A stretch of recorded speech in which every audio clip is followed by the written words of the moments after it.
So hello everyone, कैसे हैं सब? I hope everyone is doing good. आप लोगों का स्वागत है एस इंजीनियरिंग एकेडमी के यूट्यूब चैनल के ऊपर। मेरा नाम है Arjun Chhabra. I am a faculty of civil engineering at S Engineering Academy. और आज इस वीडियो में हम लोग बात करेंगे किसके लिए? IRMS एग्जामिनेशन के यूपीएससी सिविल सर्विसेज के प्रीलिम्स एग्जामिनेशन की प्रिपरेशन स्ट्रेटेजी के बारे में, राइट? क्योंकि हम लोगों के लिए ये एक नई बाधा बन चुकी है इंडियन रेलवेज में जाने के लिए at an assistant executive engineer job. Assistant executive engineer job पाने के लिए ये हम लोगों के लिए एक बाधा बन चुकी है। हम इंजीनियर्स के लिए एक और नया पेपर आ गया है, तो इसको कैसे हम लोगों को क्लियर करना है उसकी प्रिपरेशन स्ट्रैटेजी आज आप लोगों के साथ मैं शेयर करूंगा, राइट? तो यहां पर कुछ वैकेंसीज रिलीज करी थी इंडियन रेलवे मैनेजमेंट सर्विसेज के लिए एज पर यूपीएससी ने ये वैकेंसीज रिलीज करी थी 2020 में। Indian railways engineering services examination से हटकर यूपीएससी सिविल सर्विसेज से रिक्रूट करने लग गया था अपनी सारी वैकेंसीज के लिए। बट क्या है कि लास्ट ईयर के एंड होने से पहले ही हम लोगों के लिए ये खुशखबरी आई कि इंजीनियर्स का वजूद वापस आ गया, कि most sought after engineering jobs जो हमारे हिंदुस्तान में है इंडियन रेलवेज के अंदर, वो हम लोग अब वापस ले सकते हैं। So it's a good news for us कि ये 150 वैकेंसीज रिलीज हुई हैं। 30 सिविल इंजीनियरिंग में, मैकेनिकल इंजीनियरिंग में 30, इलेक्ट्रिकल इंजीनियरिंग में 60 और कॉमर्स एंड अकाउंटेंसी में 30। साथ ही साथ कौन से डिपार्टमेंट्स के लिए? ये हमारे सारे डिपार्टमेंट्स हैं इंडियन रेलवेज के जिनके लिए हम लोगों को रिक्रूट करा जाएगा, right? Indian railways traffic service, account service, personal service, service of engineers जो हमारे सिविल इंजीनियर्स के लिए है, service of mechanical engineers, service of electrical engineers, store services, right? अब यहां पर अकाउंट्स के लिए specially what they are doing is, किसके लिए ले रहे हैं? अकाउंटेंसी वाले बच्चों को ले रहे हैं, राइट? तो ये अकाउंटेंसी वाले बच्चों के लिए एक खुशखबरी है कि भैया अब वो IRMSE में भी जा सकते हैं। जो अकाउंट्स, कॉमर्स एंड अकाउंटेंसी के बच्चे सब्जेक्ट को चूज करके सिविल सर्विसेज का एग्जाम देते थे, अब वो IRMSE भी ऑप्ट कर सकते हैं। तो it's a good news for them as well. ये उन लोगों के लिए भी गुड न्यूज है, राइट? तो मेन क्या है यहां पर हमारे लिए ये, क्योंकि एक नई बाधा है, तो हम लोगों को यहां पर इस वीडियो में अंडरस्टैंड करना है इस एग्जामिनेशन को, कैसा ये एग्जामिनेशन होगा और क्या हमारे लिए बाधा आ सकती है स्पेशली फॉर इंजीनियर्स जो इंजीनियरिंग सर्विसेज और गेट एग्जाम के लिए प्रिपेयर कर रहे थे।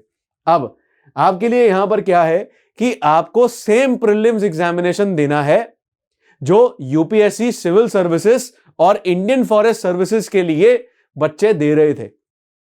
तो अब 3 पोस्ट के लिए IAS, IFS and Indian railway management services के लिए सेम एग्जामिनेशन कंडक्ट हो रहा है। कौन सा? सिविल सर्विसेज का प्रीलिम्स एग्जामिनेशन, जिसमें 2 पेपर होंगे। पेपर नेम कौन सा है? पहले जनरल स्टडीज 1, ये 100 नंबर का पेपर होगा। इसमें जो आपके टोटल मार्क्स रहेंगे वो कितने हैं? 200। तो हर क्वेश्चन कितना हो गया? 2 नंबर का हो गया। साथ में 1/3 यहां पर नेगेटिव मार्किंग है। इसका मतलब 2 multiplied by 1/3, this will be the negative marking. उसके बाद GS2 जो आपका CSAT है, उसके अंदर 80 क्वेश्चन होंगे। साथ में यहां पर टोटल मार्क्स 200। इसका मतलब क्या है? हर एक क्वेश्चन 2.5 नंबर का होगा। अब 2.5 नंबर का 2 घंटे का पेपर है। Again 1/3 negative marking, so multiply कर देंगे क्या? 1/3 से, तो ये आपकी नेगेटिव मार्किंग हो गई। तो यहां पर आपको ये पता चल रहा है कि this is just a qualifying examination. तो ये जो सेकंड पेपर आपका है, ये सिर्फ एक क्वालिफाइंग एग्जामिनेशन है जिसमें आपको 33% मार्क्स लेके आने हैं। 200 नंबर का 33% कितना हुआ? 67। तो आपको मिनिमम 67 मार्क्स लेके आने हैं और सिर्फ इसमें पास होना है। इसमें आपकी मेरिट पे फर्क नहीं पड़ेगा, ठीक है? तो just this is the qualifying examination. Merit जो बनाएगा वो पहला पेपर बनाएगा, मतलब जो कट ऑफ रिलीज होगी वो पहले पेपर से रिलीज होगी। रैंकिंग पहले पेपर से बनेगी यहां पर, ठीक है? अब आगे बात करते हैं कि सिलेबस क्या है। अंडरस्टैंड कर रहे हैं ना हम पेपर को, तो सिलेबस समझना पड़ेगा। तो सिलेबस में यहां पर देखेंगे, सबसे पहला टॉपिक आपका क्या है? Current events of national and international importance. तो आप इसको करंट अफेयर्स मानते हुए चलिए। नेशनल करंट अफेयर्स और इंटरनेशनल करंट अफेयर्स आपने यहां पर देखने हैं। History of India and Indian national movement. After that Indian world geography, physical, social, economic geography of India as well as the world, साथ में Indian polity, governance, constitution, political system, Panchayati Raj, public policies, right issues, right, तो ये सारी चीजें आपने पढ़नी है। Economy, Indian economy के बारे में पढ़ना है, वर्ल्ड इकोनॉमी के बारे में पढ़ना है। सो economic and social development, sustainable development, poverty inclusion, demographics, social sector initiatives etcetera, ये सब आपने पढ़ने हैं। General issues on environment and ecology, biodiversity and climate change, उसके बाद साइंस एंड टेक्नोलॉजी, राइट। तो यहां पर आपके पास 7 टॉपिक हैं जिसमें से आपको जनरल स्टडीज 1 का पेपर पूछा जाएगा। अब इंजीनियरिंग सर्विसेज के लिए जो बच्चे प्रिपेयर कर रहे हैं उनके टॉपिक्स तो ये है नहीं, बट कुछ हैं, तो ओवरलैप यहां पर कुछ 5 या 10% का आपको देखने को मिल रहा है।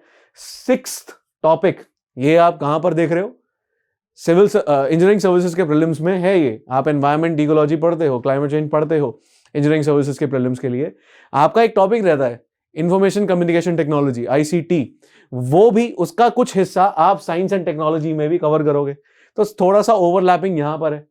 करंट इश्यूज और करंट अफेयर्स आप लोग रेगुलरली पढ़ ही रहे हो एस के यूट्यूब चैनल पर, तो वो भी इंजीनियरिंग सर्विसेज के प्रीलिम्स में पूछा जाता है, तो ये भी क्या है, यहां पर ओवरलैपिंग है, राइट।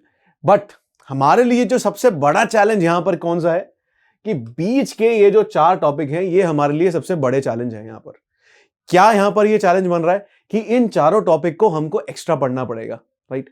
अगर मैं आपकी जगह होता मैं आपको यही सजेस्ट करूंगा कि भैया मैं तो ऐसे ही करता कि जो इंजीनियरिंग सर्विसेज के आपके 10 टॉपिक हैं मैं उनको 10 नहीं मानूंगा, मैं 14 मानूंगा, ठीक है। उसमें 4 सब्जेक्ट अपने ऐड कर दो, मानो कि मेरे को 10 नहीं पढ़ने, मेरे को 14 पढ़ने हैं।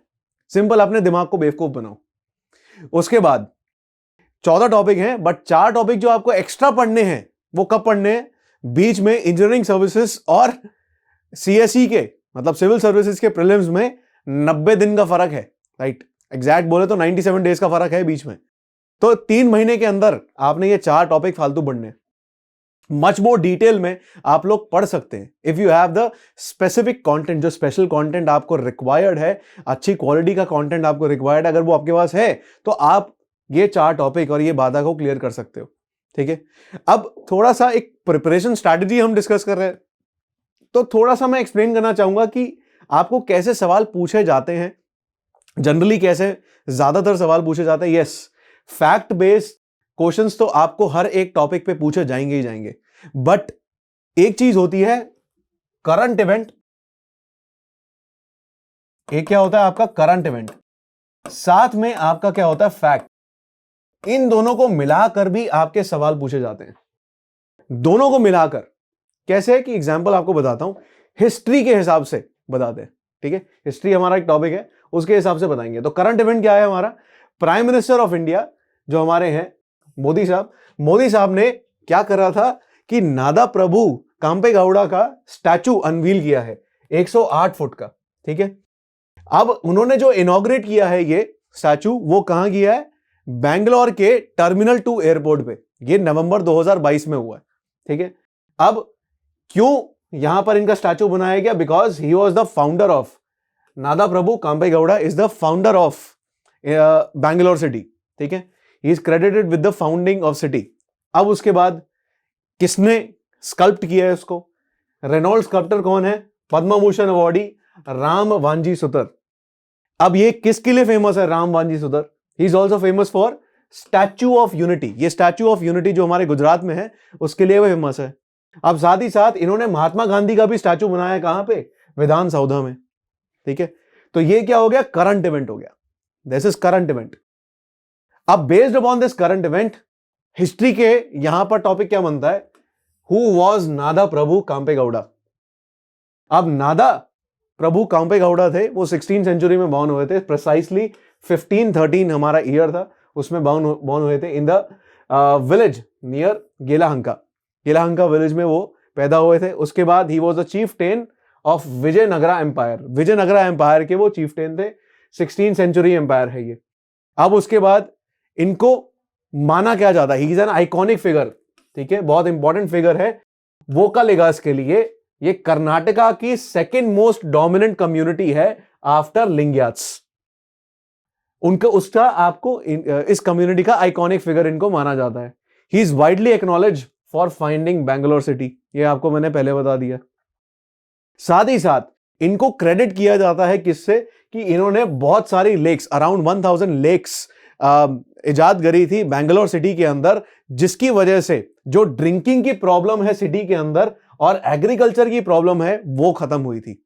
राइट, तो he is widely credited for that. अब उसके बाद कांपे गौड़ा जी ने एक और चीज करी थी जो बहुत इंपॉर्टेंट थी. ही अबॉलिश्ड बंदी देवारू. बंदी देवारू में क्या करते थे, अनमैरिड वुमेन जो होती थी उनकी उंगलियां काट दी जाती थी, लेफ्ट हैंड की उंगलियां काट दी जाती थी. It was an important custom for Morasu Vokkaligas. ठीक है, जिस कम्युनिटी में ये आइकॉनिक फिगर माने जाते हैं उस कम्युनिटी में उन्होंने ये अबॉलिश किया था. जो अनमैरिड वुमेन है उनके लेफ्ट हैंड की फिंगर्स काट दी जाती थी. राइट, तो उन्होंने ये चीज खत्म करी थी प्रथा. ठीक है, तो इसके लिए माने जाते हैं. तो ये हिस्टोरिक फैक्ट्स हो गए. तो करंट इवेंट्स और हिस्टोरिक फैक्ट्स दोनों को मिलके ये आपके पास डेटा आया. अब क्वेश्चन कैसा बन सकता है, ये क्वेश्चन मैंने इसी डेटा से बना दिया आपके लिए. अब इसकी इंस्पिरेशन मैंने कहां से ली है, सिविल सर्विसेज में जैसे सवाल पूछे जाते हैं प्रीलिम्स में. तो प्राइम मिनिस्टर ने अनवील किया क्या, statue Nada Prabhu Kempe Gowda. Inaugurated terminal 2 of Bangalore recently. अब which of the following statements correctly represents the achievements of नादे प्रभु कांपे गौड़ा. तो 3 स्टेटमेंट है, उनमें से आपको बताना है कौन सी करेक्ट है. सो widely acknowledge for planning of Bangalore city. Actually this is wrong. He actually founded the city. So first statement is wrong. अब मैं ऑप्शंस देखूंगा जिसमें फर्स्ट स्टेटमेंट नहीं है. कौन से ऑप्शन है वो, 2, 3. सिंपल, मेरे को बाकी दोनों पढ़ने की जरूरत भी नहीं है. तो ये आपकी क्या होती है, एलिमिनेशन टेक्निक. ये भी आप सीख गए यहां पर, बट हम पढ़ लेते हैं statement. So he actually developed a number of lakes to cater the problem of drinking and agriculture, abolish the practice of Bandi Devaru. Right, बांदी देवारू उन्होंने खत्म किया था. तो ये आपकी सेकंड थर्ड स्टेटमेंट करेक्ट हो गई. तो इसकी इंस्पिरेशन ये मैंने बनाया, ये पूछा नहीं गया अभी. ये करंट इवेंट से बेस्ड मैंने एक हिस्टोरिक सवाल बना लिया. तो सिविल सर्विसेज के प्रीलिम्स में आप ये देख रहे होंगे, ऐसे क्वेश्चंस आपको मिल जाएंगे. Right, this is inspired from PYQs only. आगे ऐसे ही जैसे आपने हिस्ट्री और करंट इवेंट को मिलाया, हिस्ट्री का फैक्ट को करंट इवेंट से मिलाया, आप वैसे ही करंट इवेंट जो आपके पॉलिटिक्स से रिलेटेड है उसको मिला सकते हो, इकोनॉमी से रिलेटेड है उसको मिला सकते हो. जैसे इकोनॉमी में आजकल इन्फ्लेशन हाई है, तो उसके लिए सरकार RBI ने क्या कर रखा है, रेपो रेट बढ़ा रखा है. सो रेपो रेट की डेफिनेशन पूछ सकता है. राइट, अभी क्या हुआ था, शरद पवार 2 दिन पहले शरद यादव जी की डेथ हुई थी. शरद यादव जी की डेथ हुई है 75 साल की उम्र में. अब अभी उनकी डेथ हुई है, तो वो किसके लिए माने जाते हैं, ही वॉज एक्चुअली 7 टाइम्स, वो 7 बार लोकसभा जीत चुके हैं, लोकसभा के इलेक्शन जीत चुके हैं, 3 बार राज्यसभा के इलेक्शन जीत चुके हैं. तो वो उनकी पहचान है. ठीक है, मई 2018 में उन्होंने क्या किया था, अपनी खुद की पार्टी बनाई थी, लोकतांत्रिक जनता दल. लोकतांत्रिक जनता दल उन्होंने बनाया था. कहां से, क्योंकि बीजेपी के साथ जो अलायंस था जनता दल यूनाइटेड का, वो उनको पसंद नहीं था, तो उसको तोड़ के वो उन्होंने अपनी नई पार्टी बनाई थी. तो he was known for these things. So ये करंट इवेंट हुआ. और जो आइकॉनिक फिगर है कौन, शरद यादव जी, उनके कॉरेस्पॉन्डिंग एक सवाल आ गया based upon these facts. Right, तो क्वेश्चन बना दिया मैंने यहां पर, who was the iconic politician who died recently, who is 7 times Lok Sabha winner and Rajya Sabha 3 times Rajya Sabha elections winner. Option होंगे, 4 पॉलिटिशियन होंगे, कौन है, शरद यादव जी. राइट, तो आपके सामने ये मैंने एक और एग्जांपल आपको बना के दिखा दिया. सिंपल, करंट इवेंट के साथ एक पॉलिटिकल इवेंट को जोड़ दिया. राइट, इस तरीके से आपके सवाल पूछे जा सकते हैं. आगे CSAT का आपका क्या सिलेबस है, जनरल स्टडीज 2 का. अब आगे देखिए, यहां पर पहला क्या है, कॉम्प्रिहेंशन. दूसरा क्या है, interpersonal skills and communication skills, including communication skills. Third is logical reasoning and analytical ability. Fourth क्या है, decision making and problem solving. After that fifth is general mental ability, छठा गया है बेसिक न्यूमेरेसी, सेवेंथ गया है data interpretation. अब देखो मेरे भाई, यहां पर मैक्सिमम टॉपिक्स आप कहां पढ़ रहे हो? गेट के एप्टीट्यूड के लिए पढ़ ही रहे हो, इंजीनियरिंग सर्विसेज के एप्टीट्यूड के लिए आप पढ़ ही रहे हो, इंजीनियरिंग सर्विसेज के प्रीलिम्स में भी एप्टीट्यूड है तो उसके लिए भी आप पढ़ रहे हो, एंड मोस्ट ऑफ ऑल आपको इसमें मिनिमम 33% मार्क्स लेके आने हैं। तो ये बहुत आसान है आपके लिए। कॉम्प्रीहेंशन भी आप गेट में आते हैं ना, कॉम्प्रीहेंशन के क्वेश्चन, बट एक क्वेश्चन होता है, आप सीसैट का कोई प्रीवियस ईयर क्वेश्चन पेपर उठा के देखेंगे, उसमें आप देखेंगे कैसे कॉम्प्रीहेंशन पूछ रहा है। एक पैसेज दे देगा, पैसेज के बाद आपको 2 सवाल पूछ लेगा। गेट में फर्क यह है, वहां पर 1 सवाल पूछता है। तो obviously you have to read the passage appropriately, आपको एक अच्छे तरीके से पैसेज को पढ़ना है। वही चीज आप यहां पर भी कर रहे हैं, बट इसमें क्या है, speed and accuracy you have to maintain. Obviously ये तो हर इंजीनियर जानता है, ये चीज प्रैक्टिस तो चाहिए ही चाहिए आपको। बट जहां तक सिलेबस की बात आती है, सिलेबस तो सारा ओवरलैप हो रहा है ना यहां पर बस एक चीज ये है कि कम्युनिकेशन स्किल्स को ये मत समझ लेना कि यहां पर ये अंग्रेजी के सवाल पूछेगा, नहीं। यहां पर डिसीजन मेकिंग और इंटरपर्सनल स्किल्स के सवाल ज्यादा पूछे जाते हैं, अंग्रेजी के सवाल नहीं है। वो डिसअपॉइंटिंग हो जाएगा आपके लिए अगर आप ये मान के चलेंगे यहां पर अंग्रेजी के सवाल सिनोनिम एंटोनिम पूछेगा, नहीं, वो नहीं पूछते। वो इसलिए नहीं पूछते क्योंकि बहुत सारे स्टेट्स ऐसे हैं जहां पर लोगों को अंग्रेजी नहीं आती ढंग से, तो इसलिए यूपीएससी वो सवाल नहीं पूछती, राइट। तो ये यहां पर डिफरेंस है। तो सी सैट का भी सिलेबस बहुत ज्यादा overlapping, this is very easy for you. After that जो हमारे लिए बहुत इंपॉर्टेंट पेपर है, कौन सा, GS1, उसके यहां पर ये नंबर ऑफ क्वेश्चंस, उसमें उस पेपर में जो भी पिछले 4 साल में, जो आपके 4-5 साल में जो क्वेश्चंस आए हैं वो आपके सामने है, नंबर ऑफ क्वेश्चंस। यहां पर देखने से पता चल रहा है, आप निकाल लो हर साल की एवरेज, एक पर्टिकुलर टॉपिक की, आपको पता चलेगा सारे टॉपिक इंपॉर्टेंट है। आप देख लो ना, यहां पर कोई कह ही नहीं सकता आप कि कोई ज्यादा होगा या कम होगा। करंट अफेयर्स एक बार बहुत ज्यादा पूछ लिया, एक बार बहुत ही कम पूछा है आपके सामने, तो आप तो कह ही नहीं सकते कि मैं इसको छोड़ सकता हूं। कोई टॉपिक छोड़ ही नहीं सकते आप, यहां पर आपको सारे ही करने पड़ेंगे। इसलिए बोल रहा हूं, मान जाना कि 4 बार ये समझो कि 4 टॉपिक्स आपके एक्स्ट्रा है। आफ्टर दैट ये है कट ऑफ। कट ऑफ का मतलब क्या होता है, जो भी लास्ट वैकेंसी या जो लास्ट सीट भरी गई है, उस बच्चे के कितने नंबर आए थे हर एक कैटेगरी के अंदर। तो 200 नंबर का आपका पेपर है, तो 200 नंबर के पेपर में ये सारी आपकी कट ऑफ है। तो अगर मैं जनरल कैटेगरी को देखूं तो 200 नंबर के पेपर में यहां पर अप्रोक्सीमेटली 100 मार्क्स बन रहे हैं, राइट। तो ये लास्ट बच्चा है, तो ऑब्वियसली जो भी इससे पहले सीट्स फिल हुई हैं उसमें ज्यादा नंबर आए हैं बच्चों के। तो आप ये मानते हुए चलिए मेरे को टारगेट रखना है 110 120, टारगेट लेके चलेंगे। बट ये कौन से के लिए है, ये सिविल सर्विसेज की जो पोस्ट है सारी, IAS IPS की, ये उनकी कट ऑफ है। तो एक डिफरेंस है यहां पर। पक्की बात नहीं है कि IRMSE की कट ऑफ ये होगी। तो नेक्स्ट सवाल यही आता है, what may be the cut off IRMSE। तो जो आपका सिविल सर्विसेज का प्रीलिम्स एग्जामिनेशन है, उसके अंदर 3 पोस्ट के लिए भरता है। पहला हो गया आपका IAS IPS, दूसरा हो गया आपका IFS इंडियन फॉरेस्ट सर्विसेज, अब तीसरा और ऐड हो गया इंडियन रेलवे मैनेजमेंट सर्विसेज, ठीक है। ये 3 के लिए अलग अलग कट ऑफ आती है, आएगी।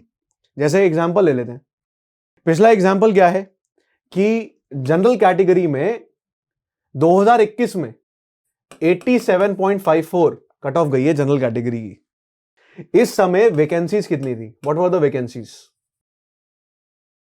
वैकेंसीज कितनी थी? 112, नो सॉरी 712 वैकेंसीज थी। और वही अगर मैं IFS की बात करूं, IFS की जो कट ऑफ गई थी somewhere 99 point something, 99.8 I guess, ये इसकी कट ऑफ गई थी। और वैकेंसीज कितनी थी? 116 वैकेंसीज थी। तो कोई आपको बोले कि आईआरएमएससी की तो भैया कट ऑफ कम ही जाएगी, तो भूल जाओ उस बात को। यहां पर भी वैकेंसीज देखो कम है आईएफएस की। मोर ओवर आईएएस आईपीएस के लिए आपको बेसिक ग्रेजुएशन चाहिए, इन पोस्ट के लिए बैठने के लिए you need basic graduation. IFS की पोस्ट के लिए आपका साइंस बैकग्राउंड होना चाहिए, मतलब जिस बच्चे के पास बैचलर्स डिग्री साइंस के अंदर है, botany, right, physics, chemistry, zoology, mathematics, agriculture, इन सब में बच्चों के पास जो डिग्री लेके बैठे हुए हैं वो आईएफएस की जॉब्स के लिए प्रिपेयर कर सकते हैं, राइट, आईएफएस के ऑप्शन को ऑप्ट कर सकते हैं जिनके पास साइंस का बैकग्राउंड है। तो आपके सामने कि साइंस के बैकग्राउंड का बच्चा है और कंपटीशन हाई है साइंस के बैकग्राउंड के बच्चों के बीच में, बिकॉज वैकेंसीज कम है। हमारे पास आईआरएमएस की वैकेंसीज कितनी है? How many vacancies are there right now? 150, 150 vacancy है, राइट। ऑब्वियसली सिविल सर्विसेज से कम होगी है, तो आपके सामने है। और यहां पर बेसिक क्वालिफिकेशन क्या है? इंजीनियरिंग के बच्चे जा सकते हैं। तो कोई आपको बोले कि डेफिनेटली कम जाएगी, तो ये तो नहीं है, कम भी जा सकती है, ज्यादा भी जा सकती है। अब एक चीज और, यहां पर आप ये भी चीज मान सकते हैं कि जब भी कोई प्रेडिक्ट हमको चीज करनी होती है, हम हमेशा हिस्ट्री में जाके प्रेडिक्ट करते हैं राइट हम हमेशा हिस्ट्री में जाके प्रेडिक्ट करते हैं उस चीज को। अब हमारे लिए ऐसा हिस्टोरिक इवेंट कब हुआ था?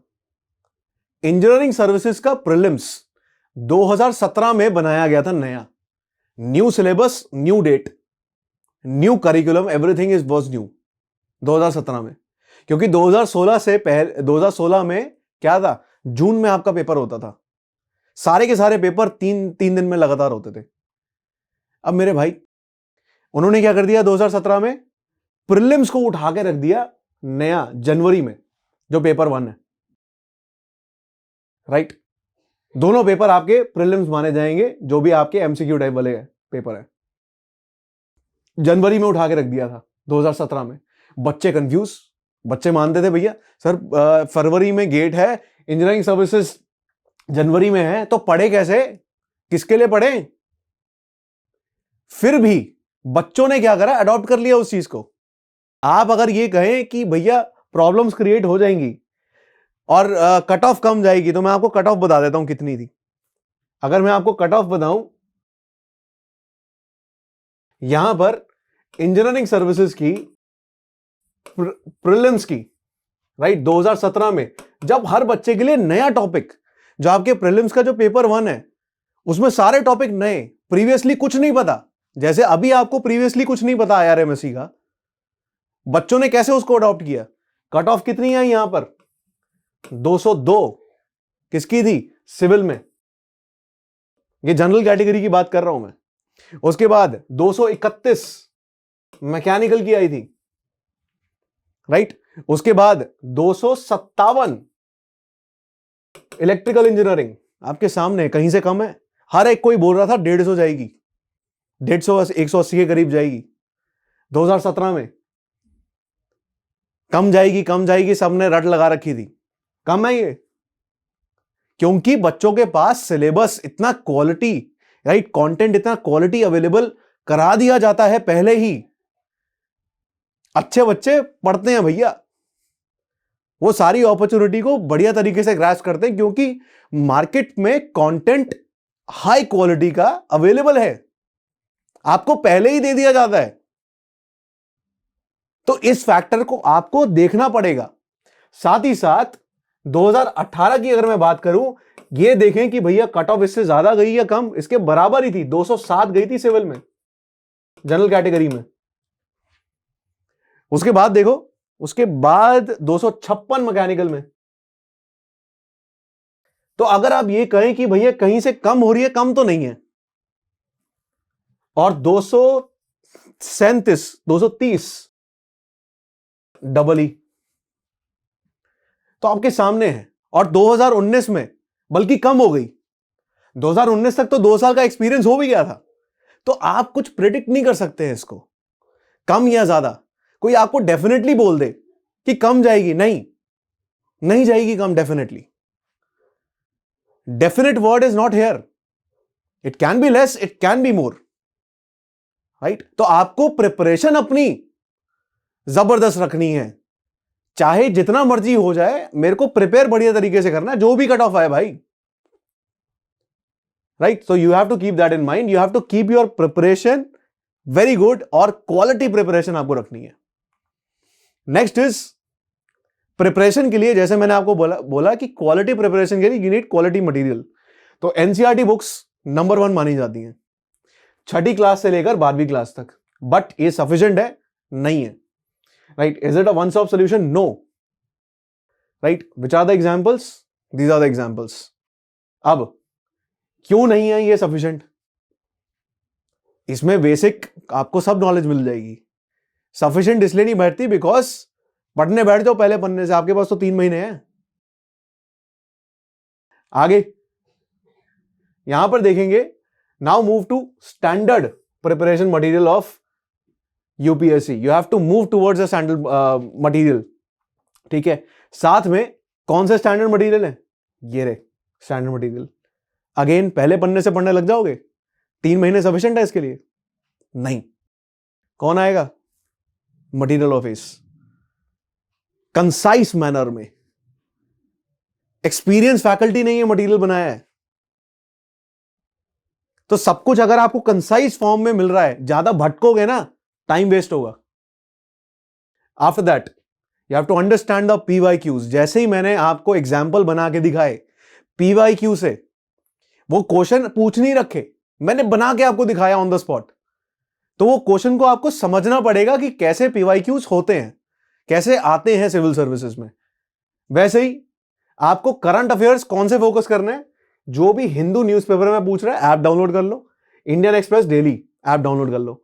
इंपॉर्टेंट क्या है? You have to avoid pure political news and entertainment news. Obviously Rahul Gandhi ने पीएम मोदी को क्या बोला, उनके लिए क्या बोला, और पीएम मोदी ने उसका क्या जवाब दिया? सब बकवास. एंटरटेनमेंट न्यूज, दीपिका पादुकोण के एक गाने के पीछे बीजेपी के कार्यकर्ताओं ने हंगामा किया, इग्नोर. ये सब बकवास है, वो सब नहीं देखना. जो भी sections political, economic, right, historic, जो भी सारे सेक्शंस हैं, स्पोर्ट्स से रिलेटेड भी, आपने सब सेक्शंस को अलग अलग पढ़ना है. जनरली जो पहला पेपर होता है वो बकवास, पहला जो पन्ना होता है वो बकवास होता है, बिकॉज वो तो आप that is eye catching headline जो आपकी आंखें पकड़ता है. बाकी सब होता है पीछे वाले न्यूज़पेपर में. आगे देखेंगे, better follow at least current affairs of 12 months. देखो 12 महीने पहले के एग्जाम से पहले वो आपने पढ़ने हैं, बट लास्ट 1.5 मंथ्स तक के आपने इग्नोर कर देने हैं. क्यों? क्योंकि तब तक एग्जाम बन चुका होता है. उसके बाद however you have to follow the regular videos जो एएस इंजीनियरिंग एकेडमी के यूट्यूब चैनल पे हम लोग रिलीज करते रहते हैं. So follow the videos, right? रात को रोज वीडियो खोल के बैठ जाया करो, राइट? After that have the basic concepts of related topics. Obviously basic concept आपको चाहिए हर एक एग्जाम के लिए. Speed and accuracy is utmost important. After that 100 question है, 100 क्वेश्चन में से 50% क्वेश्चन बहुत ही आसान होंगे, जिसको टिक करते ही आगे बढ़ जाओ. सबसे पहले वही करने हैं. बाद में 50 क्वेश्चंस आप इंपॉर्टेंट स्किल, जो आपको कौन सा है, एलिमिनेशन स्किल, उसको यूज करके आप सॉल्व कर सकते हैं. ऑब्वियसली नॉट ऑल, आपने सब कुछ सॉल्व नहीं करना है. आपका टारगेट रहना चाहिए कि मेरे को 75% क्वेश्चन आने चाहिए, राइट? तो एलिमिनेशन स्किल का यूज करिए, राइट? जैसे मैंने अभी पीछे यूज करके आपको दिखाया था एलिमिनेशन स्किल कैसे यूज करना है. जो चीज आती है, थोड़ा बहुत आइडिया है, ऑप्शन से एलिमिनेट करना शुरू करो, राइट? इंक्रीज द प्रोबेबिलिटी कि यही ऑप्शन होगा, राइट?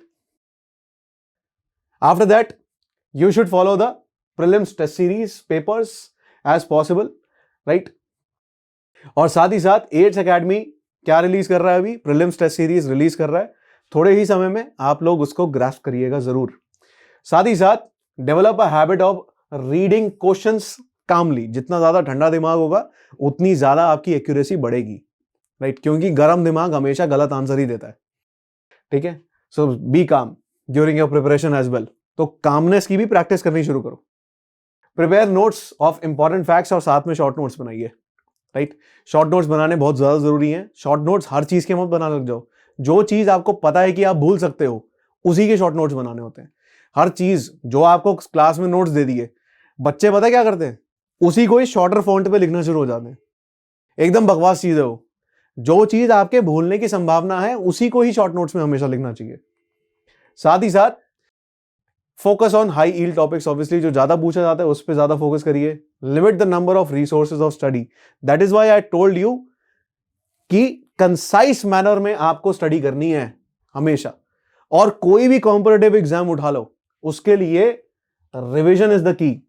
जितनी बार रिपीट करोगे चीजों को उतना आपके लिए सही रहेगा, राइट।